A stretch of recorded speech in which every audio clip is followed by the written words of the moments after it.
Welcome to Tradespoon. My name is Vlad Karpel. I'm CEO and founder of Tradespoon. And today we're going to have our weekly strategy roundtable discussion where we talk about current market conditions and any questions you might have about your subscription. For those of you who are new, welcome. If this is your first live event, do me a favor, type in first. Always want to welcome new subscribers.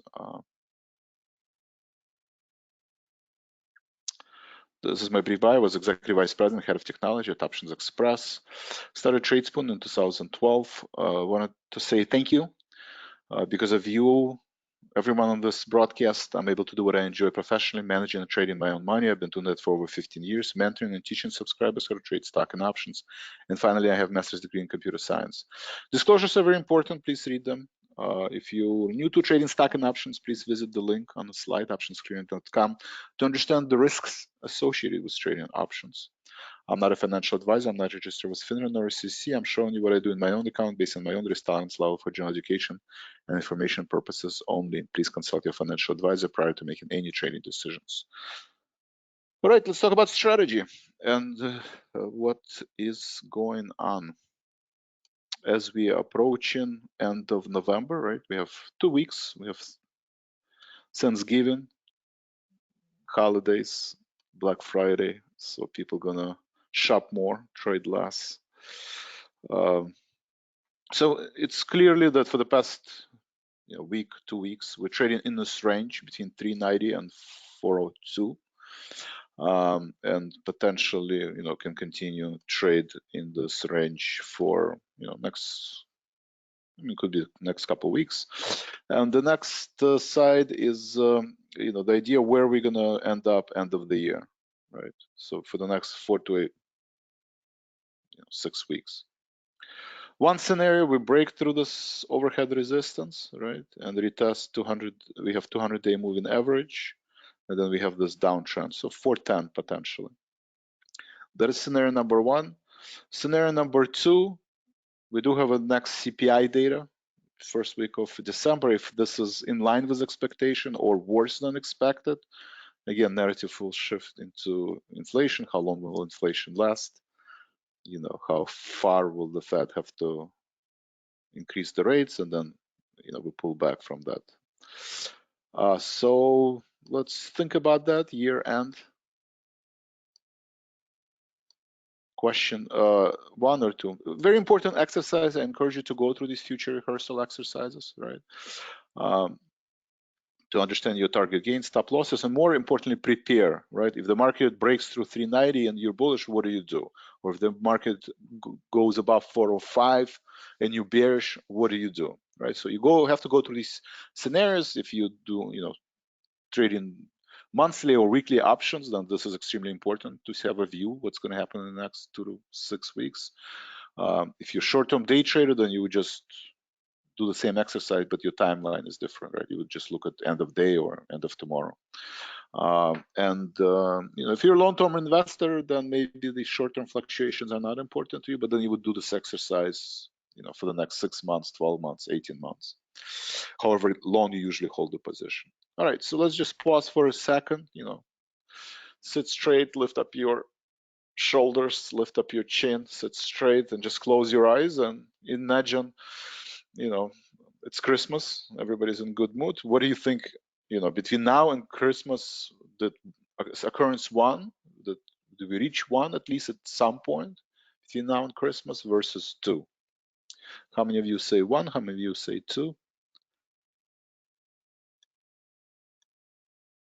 1, we're breaking to the upside. 2, we're breaking to the downside. All right, Mark, 1. Tom, 1. Anyone else? Ahuva, Chad, Keith, Kevin, Larry, Mac, Mason, Michael, Norman, Patrick, Peter, Rick, Rob, Sean, Steven, T.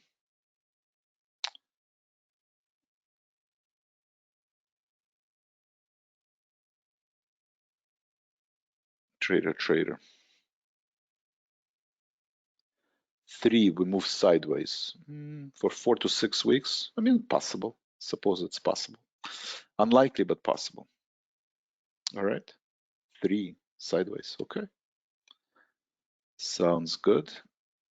All right, thank you for participation. I'm going to put down 1. I'm still bullish and optimistic. I think we can get to 410. I don't think we're going to break to the downside. But again, I think it's at this point, it's probably flip of a coin, 50-50 chance. Not a lot of conviction, not a lot of conviction. But if I have to pick the side, I would pick 1. Okay, so this is year end. Now, if you're a long-term investor, you have to figure out what to do with your 401k, right? How do you rebalance? Do you buy more equity? Do you sell equity? What do you do in your 401k? Or if you buy stocks and hold them, for more than 6 months, let's say. So H1 of 23, right? What do you do? What do we think?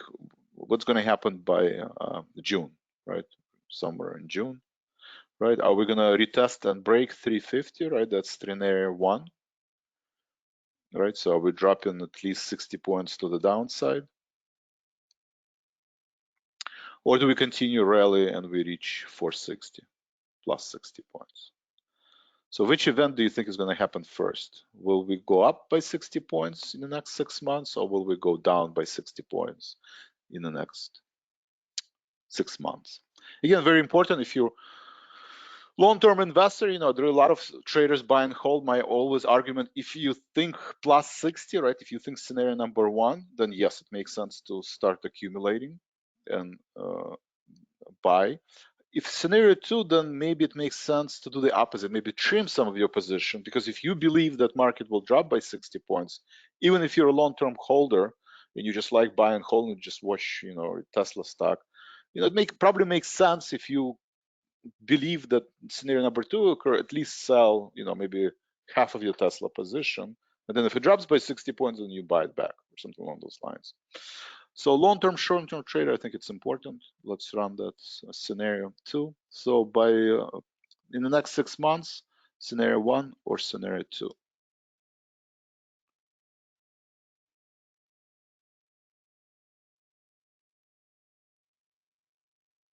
A lot less takers.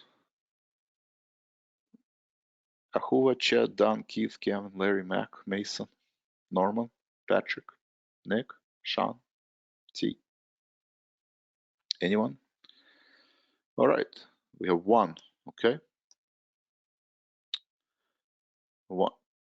Anyone else? Thank you, Stephen. Any ones or twos?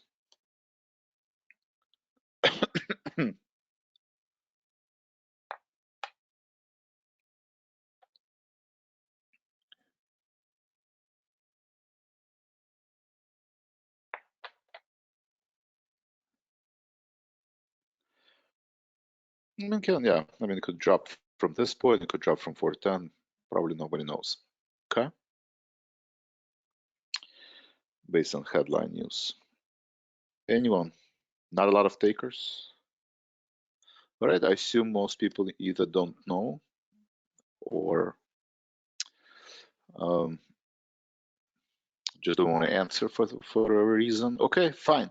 I'm gonna go, my opinion is 1 and then 2. Right, I think, like Kevin said, maybe we were clearly building the top, right? This is a classical example of top building, right? We had that in November, right? We broke to the upside because of the CPI data, right? We had the same setup, in July, August.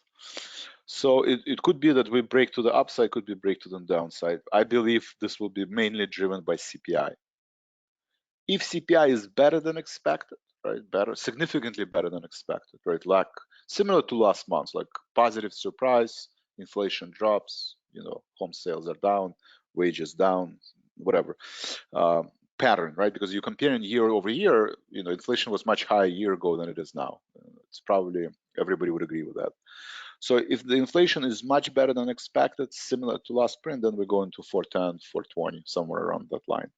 If the CPI data is worse than expected, right, it's in line, right, we're still 8% or 7.9 or 8.1, then I think the market sells off. So that would be the key event, that first week of December, that will basically say, okay, we've reached the top and now we are, elevator down, or or we still have a little bit more room to the upside going into the Christmas, which usually talked about Christmas rally.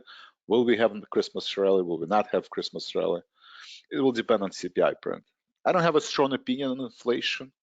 It seems like everybody thinks that inflation peaked, and even though one data point doesn't set the trend, but I think the trend is that CPI will slowly get better. Maybe not as aggressive that most of us wish, because the prices in the stores are pretty expensive, and to rent and is also pretty expensive, or buy a car is still pretty expensive. But nonetheless, the prices are going in the right direction. All right, so I'm going to put 1, but then I'm going to put 2, because my opinion that in the next 6 months, even though inflation probably peaked and will continue to slow down, Fed doesn't want to repeat the same mistakes in 70s, 80s by pivoting. So they at least have to remain the current interest rate environment the same. But it's 5%, 5.5%, 6%. I don't think it's relevant. The relevance is duration. How long will interest rates stay, above 5%? A lot of people say end of the year, end of next year, first 6 months. My opinion, at least next, 3 to 6 months, they will stay elevated. That means that earnings probably will drop, margins will probably drop, and earnings multiples and earnings estimates by most analysts will have to be revised to the downside. Okay. Any questions? Very important exercise.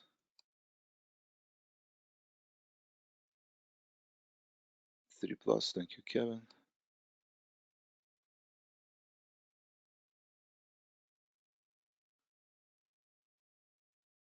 Yeah, I don't know, Fed. I don't think Fed meeting, I don't think it's December 3rd. I think Fed meets after the CPI data. So first is the next CPI data.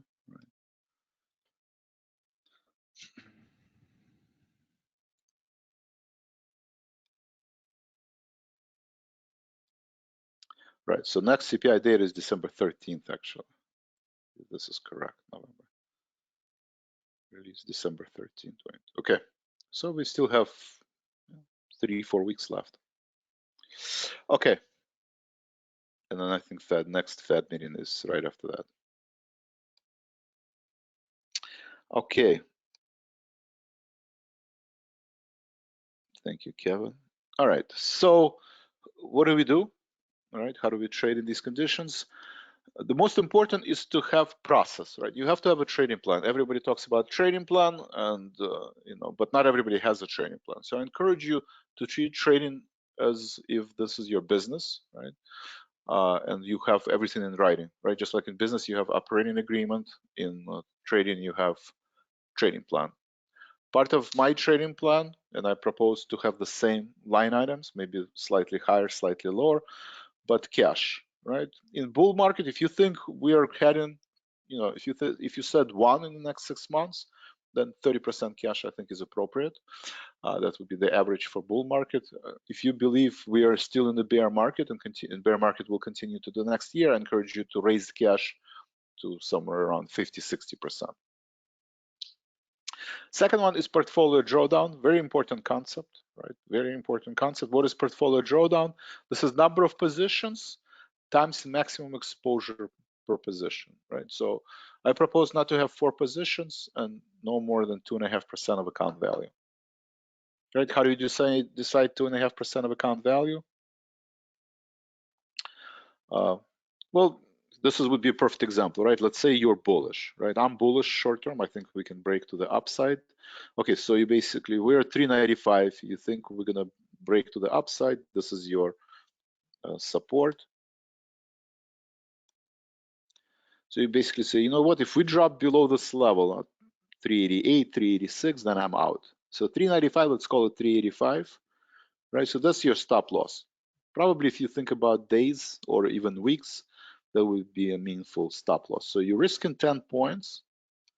You're risking 10 points. On the upside, you think we can reach this downtrend, just like value stocks or Russell 2000. A lot of the value stocks already have reached that level. So up maybe 15 points, right? So you think 15 points to the upside, 10 points to the downside, right? You have to go through this negative scenario, right? Positive scenario, you close your eyes, in 2 weeks we're at 410. Negative scenario, close your eyes, in 2 to 3 weeks we're down 10 points. What do you do when we're at 385? You envisioning how you either going to defend this position or how are you going to close this position? Those are the two actions.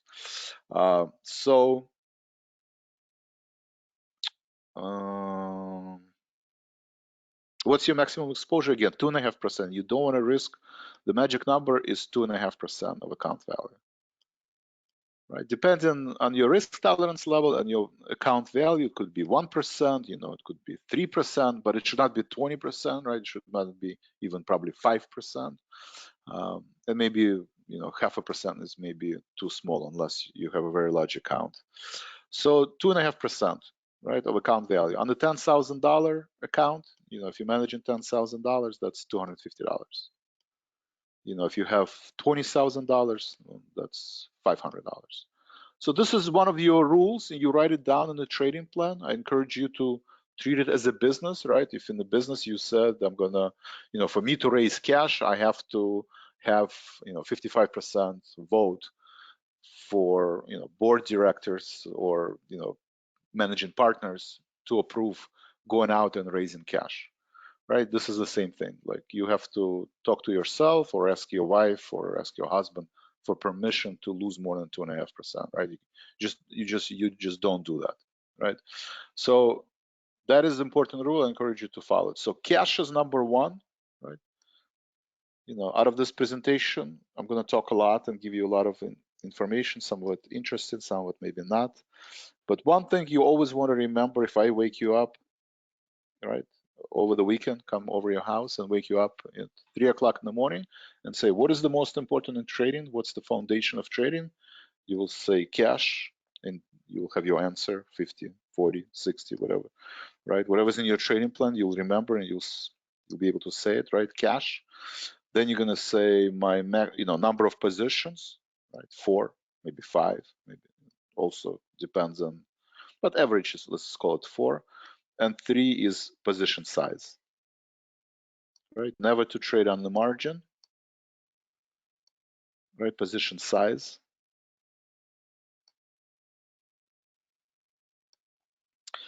2.5% of account value. And the fourth, if you are trading options, is a strike selection, right? Strike selection. Right, the rule is not to trade on margin, right? Just like to incur debt in your own company, you have to go through a lot of difficult choices, right? You have to get approval from your board of directors or from your managing partners. You have to go to a bank, you have to get loan approval, submit all the information. It's difficult, right? So same thing, get a loan out of your broker dealer should be extremely difficult.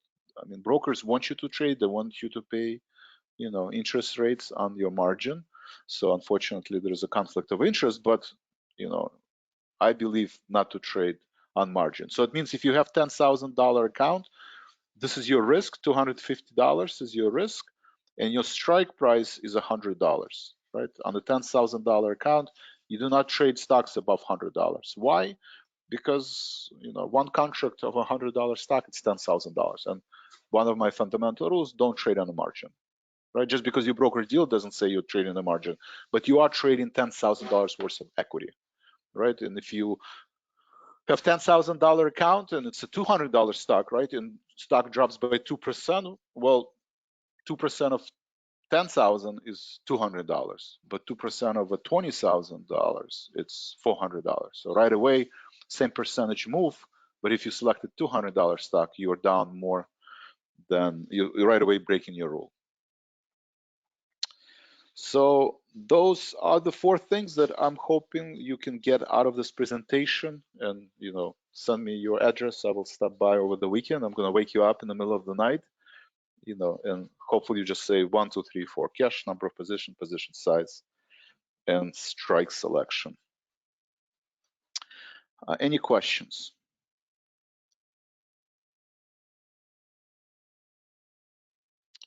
Yeah, oil is interesting. I do agree. Oil is a very interesting setup. So we can look at oil, and it's breaking, and it's retesting September lows, right? So the September lows. So energy, again, you know that I've been pretty bearish on oil, again, because the idea that either soft landing or hard landing, right? Either China is going to reopen or not. So if you think we're in soft landing, that a lot of people pile into the energy trades, it yield, it was probably one of the most successful trades this year.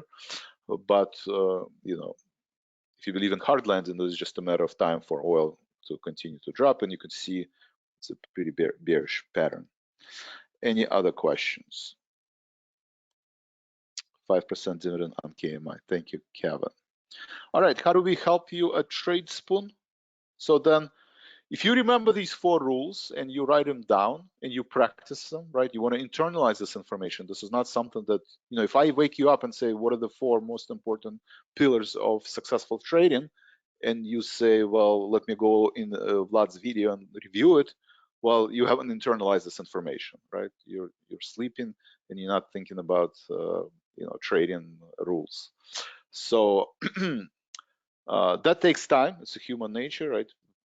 Plasticity of your brain, just like you need to have a memory muscle.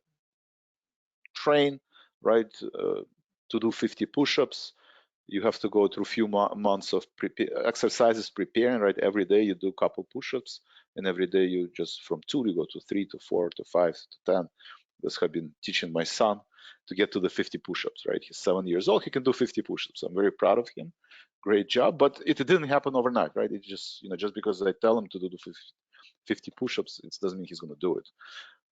Unfortunately, there is no shortcuts in trading, right? A lot of people want to, trade today and just make, $1 million and retire tomorrow. It doesn't work that way, unfortunately. At least at some point, you'll probably realize that.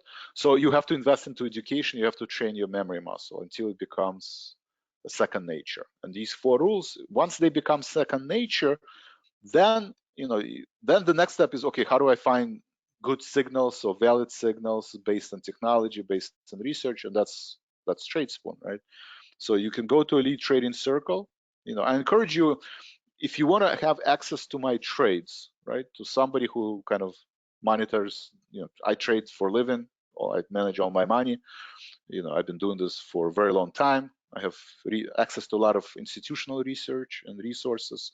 So it makes sense to follow someone. Hopefully it'll be Tradespoon, or if not, then you find somebody else. But you follow, the institutional research. You follow somebody who's doing this for a living, not just sends the signals and in the cloud kind of. So we do have trader log, right? In Elite Circle, this is not a cloud where I'm just posting signals. This is actually synced real time with the broker deal account. So I'm trading, this is real time trading, and you can participate in a trading room, morning closing bell, look at all my trades, enter SMS message, and you'll see every single trade I make. I'm closing IWM, credit put spread.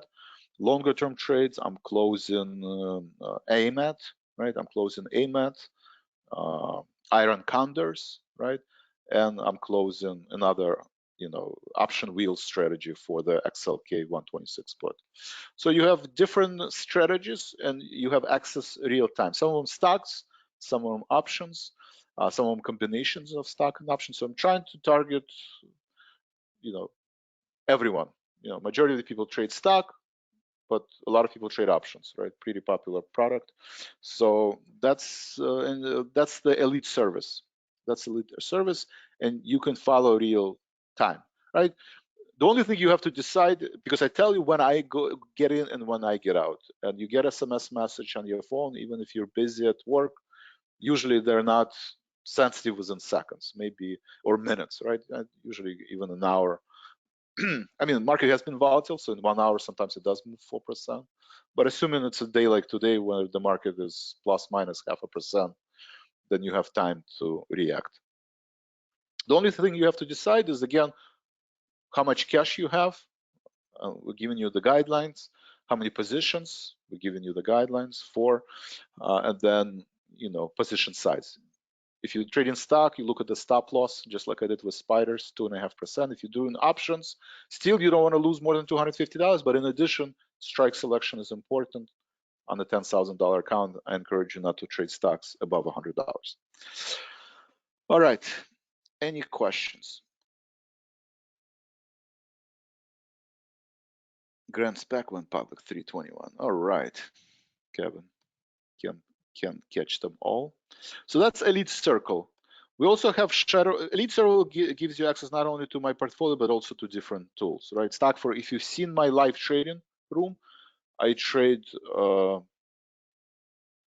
stocks and options using this tool, right? Or if you look at our commentary, I encourage you to look at the market newsletters. Every day there is a newsletter, either video blog or regular blog, where I explain what my view on the market, what are the key support resistance levels, what's view on the dollar, on treasuries, etc. So premium gives you access not only to portfolios but also to tools and picks. If you just want to follow my trades, we do have Shadow Trader. If if 3 trades a day is a lot, right? Today there's 3 trades. If that's a lot, then you can pick just spread trader. You only trade spreads. You can pick robo investor. You only trade stocks. Right? Somebody asked me, I don't trade spreads, no stocks. I only trade single options. I do single options, maybe not frequently, but to me, single options and spreads, you just don't do the second leg, right? I mean, if I'm doing debit spread and you're doing single calls, I won't just buy more expensive leg. If you're doing credit spreads, okay, just sell the short leg if you do sell short.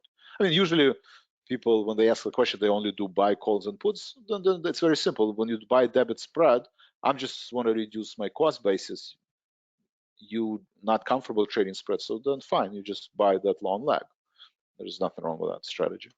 So that's kind of in a nutshell the services that we do have. Any questions so far? All right, in terms of picks, if you do want to have every day kind of a list of stocks or options to trade, we do have Active Trader. You can go to pick details and actually look at different stocks, right? So for today, First Solar, right? Bob actually, I think, or Fred said about First Solar. Is Tom here? Tom. First Solar, again, so we're basically providing you with suggested entry price, 153 or 166, based on the stock forecast toolbox. If you see stock market is down, then maybe it makes sense to wait. If you don't see the stock down, that maybe it makes sense. Stock pre-market, based on pre-market session, then use strategy B. And then you have a choice, either stocks or options, either stock or options. Spreads do cap profits. Yes, Carmen. This one of the advantages, they reduce the cost basis, so they increase the probability of being successful, right? Spreads, if over a long period of time, spread trading will outperform single option trading. There's no way around it based on statistics, right? Because you buy something at the discount. But if you are looking for home runs, and once in a while, if you do see stock moves a lot, then yes, the spread will cap your profits, right? Today we have PNW, right? Earnings. So PNW had a pretty strong move to the upside, 8%. If you did a spread, right, going into this event, well, you're capped at your strike prices. But if you did single call and you called it correctly, well, then profits are unlimited. But you have to make sure that you can predict that PNW is going to be up 8% or 10%, which is not trivial. Any other questions?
Any questions? Anything you guys need me to go over?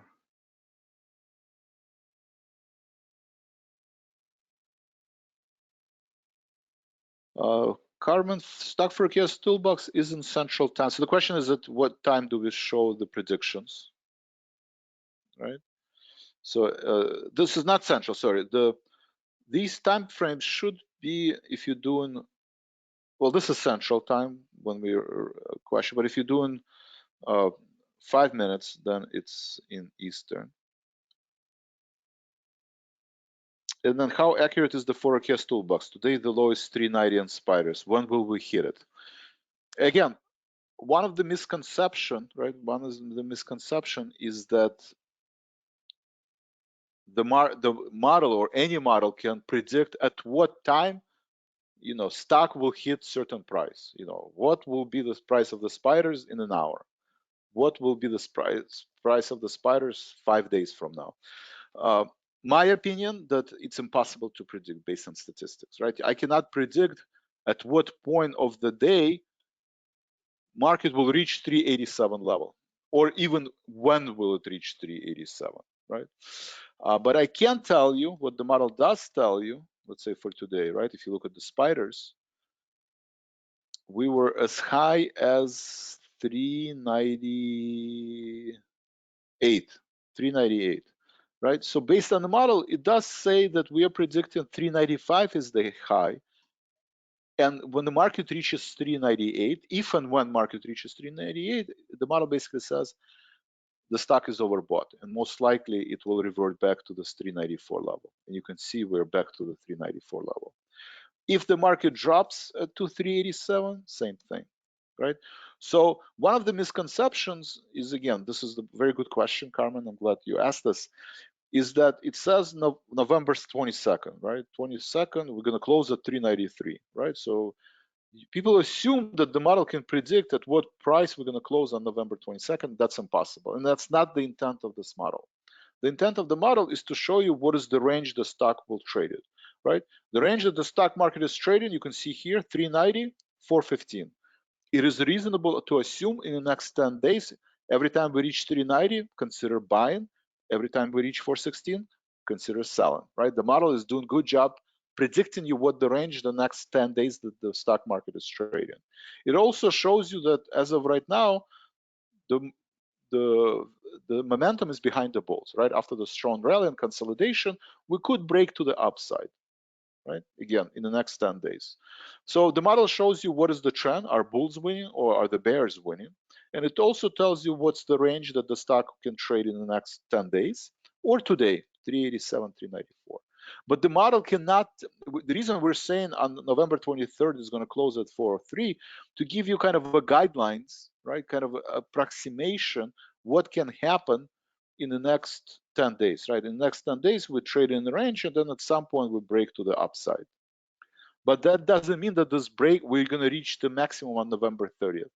This is just an approximation what the model is trying to predict. Very common question, very important. And this is something that you just need to kind of, I mean, this is a belief, right? You can believe that there is a model that can tell you, you know, on Monday at 12 p.m., stock market is going to be at 360. That doesn't exist. I can tell you the range. I can tell you the range based on implied volatility, historical. I can give you a good trend analysis, up, down. But an active trader doesn't need to know where the stock is going to be at certain date. You know, it doesn't matter. Nobody, a lot of people calling, okay, market is going to reach 320 next year or 300 or 280. This is just an approximation. This is just kind of a guidelines, right? If you think the market is going to reach 300 spiders, well, you probably want to be bearish, right? But nobody can say that on June 1st, market is going to be at 300, or on, you know, April 3rd, market is going to be at 320. That doesn't exist. You can say there is a high probability in the next 6 months, market will break the 350 support and potentially can approach 300, 320 level at some point in the next 6 months. That is a valid statement that can be supported by macro microeconomic research and models. But trying to predict at what point stock is going to reach a certain level is, unfortunately, is impossible. All right, any other questions?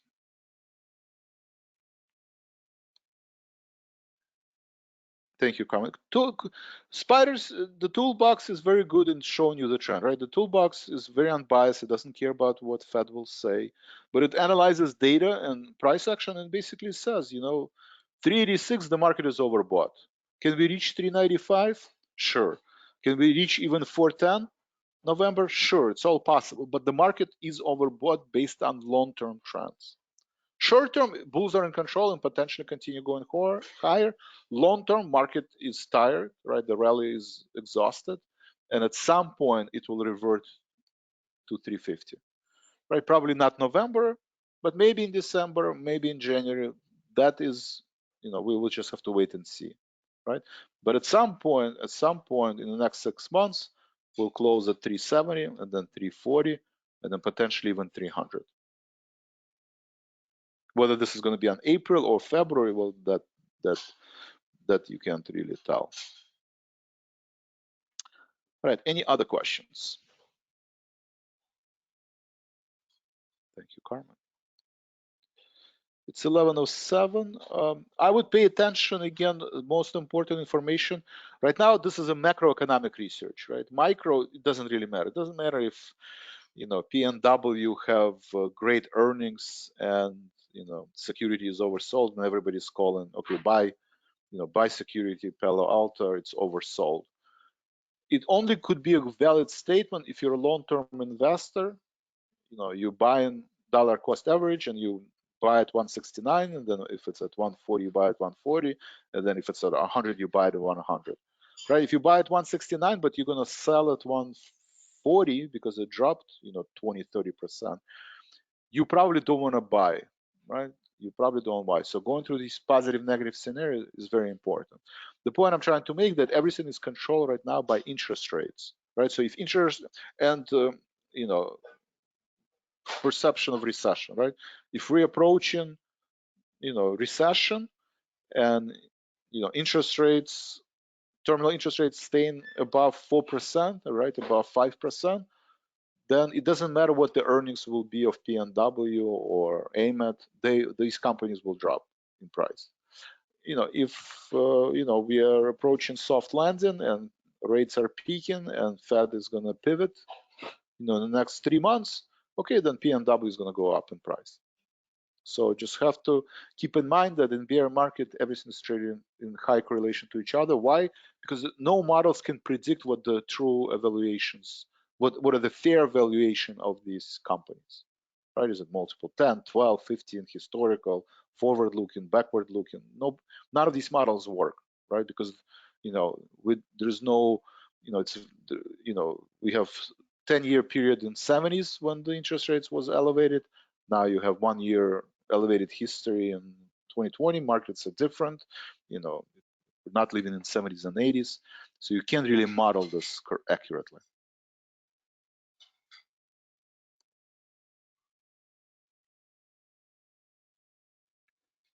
Why does the left side estimated snapshot of the toolbox say there are 2 numbers? Which one is the best to follow? I mean, I would always use this, for this time period, right? 6 months. This is what you want to follow: 347, 386. Yeah, these are the predicted prices.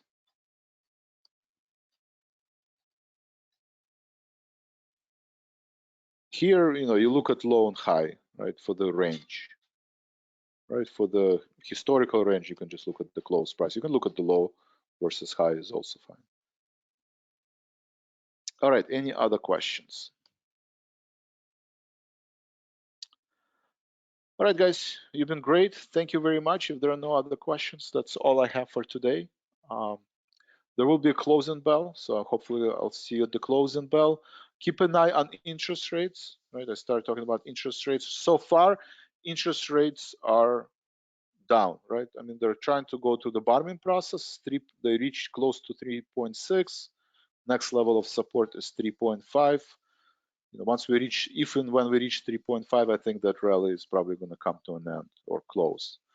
But as of right now, the reason market is up because interest rates have dropped significantly. and dollar has dropped significantly, right? But you could see both dollar and interest rates are kind of building the bottoms. As soon as this bottom building process stops in yield on the dollar, and we have reversion to mean, right? We go back to the 50-day moving average. That's when the market is going to start pulling back. So all eyes on currency and treasury market.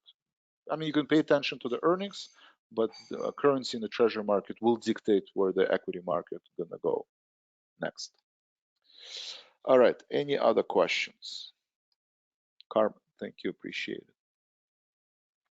All right, that's all I have for today. Thank you very much. I will see you guys at the closing bell. Thank you.